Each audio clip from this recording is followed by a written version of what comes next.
For more on this, we're now joined by Leland Vittert, of course, host of NewsNation's On Balance. I mean, Leland, what a moment that we're living in, whether you support what happened last night or you're vehemently opposed to it. I mean, this is an unprecedented moment. How surprising is this landmark ruling from the Colorado Supreme Court? And I'm just also curious, your personal reaction when you heard the news break. It broke right before you went on the air. And let's look at it politically and legally here. From a political standpoint, much like the other issues that Donald Trump has faced, he'll turn this around to be something of being persecuted, right? And he says that to his supporters, look, they're coming after me in order to get to you, and I'm here to protect you. So this plays in to that narrative. 4-3 decision by an entirely Democratic-appointed Colorado Supreme Court. So watch in the same way, I should say, we'll see if as much is made about the political makeup of the Colorado Supreme Court as will be made up of the makeup of the U.S. Supreme Court when the case finally does get there, which it almost certainly will. So from a political standpoint, it seems as though Donald Trump was never going to win Colorado. The Colorado primary probably wasn't going to really matter that much. So fine, this gives him something to fundraise off of, which he already is. This is going to give him something to say, look, I'm the victim here and play the victim. It's going to give him a way to divide the Republican Party, and any Republican who doesn't come out and say what you just heard from the other candidates, he's going to say, this is proof that even the Republican establishment is out to get me. Legally, it seems as though even fair-minded Democratic lawyers agree that this is very, very shaky legal ground, 4-3, even among an entirely Democratic appointed Colorado Supreme Court, number one. And number two, insurrection is a crime which Donald Trump and I think Corey Lewandowski rightly pointed out has not been charged with, has not been convicted with, right, and has not been provided any of the constitutional protections that someone charged with a crime is allowed, which is presumption of innocence and the right to call witnesses in your own defense. And somehow the Colorado Supreme Court convicted him of all of that crime without any of that due process.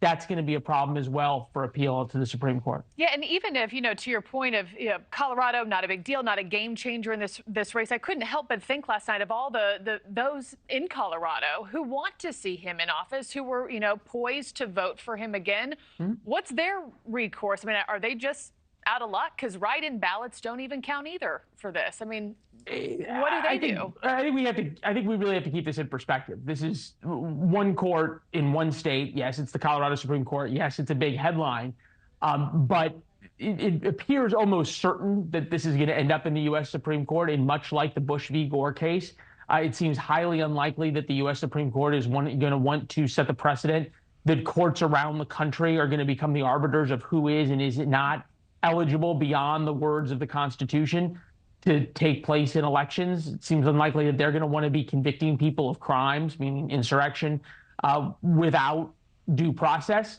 I haven't heard anybody yet, even the most fervent Democrats, say that they think this is going to be upheld by the U.S. Supreme Court. So I think people in Colorado are going to be just fine. Yeah, when it gets to that conservative majority court. Last question for you, Leland, while I have you. Dozens of these similar lawsuits have been filed across the country. We've seen it in Minnesota. We've seen it in Michigan. Mm-hmm. The crux of this specific fight, as you mentioned, is Section 3 of the 14th Amendment, stating acts of insurrection can disqualify someone from office. But every word of that section is now apparently open for interpretation, disagreement. Nothing's black and white. What do you think our founding fathers would have thought of this moment that we're in? I mean, was it open? Was it meant for this much interpretation? Well, that's what the Supreme Court's going to try to have to figure out, right? And remember, it was the founders who did this in 1789 in Philadelphia, and through the time of the Constitution, the Continental Congress, you had the Bill of Rights. And then you have this amendment, the 14th Amendment, that came after the Civil War as a way to disqualify those who had taken part in the Civil War from becoming office holders. Now, there's even some debate about whether or not the presidency is actually an office or if it's just the leader of the executive branch. So that's something for appeal as well. This is why you have a Supreme Court. They're people who will go back and research exactly what each word and each comma meant and what those who were writing it and those who were drafting it, those who decided on it meant. The problem was that the idea in 1868, I think is when this was originally put in, or 69, was it was pretty clear who had been involved in the Confederacy and who had not been. Now the Supreme Court's going to be asked to say that taking part in the Confederacy is akin to what Donald Trump, even by his most fervent opposers, is accused of doing. Thank you for watching. Go to newsnationnow.com to find News Nation on your television provider. And don't forget to click the red subscribe button below to get more of News Nation's fact-driven, unbiased coverage.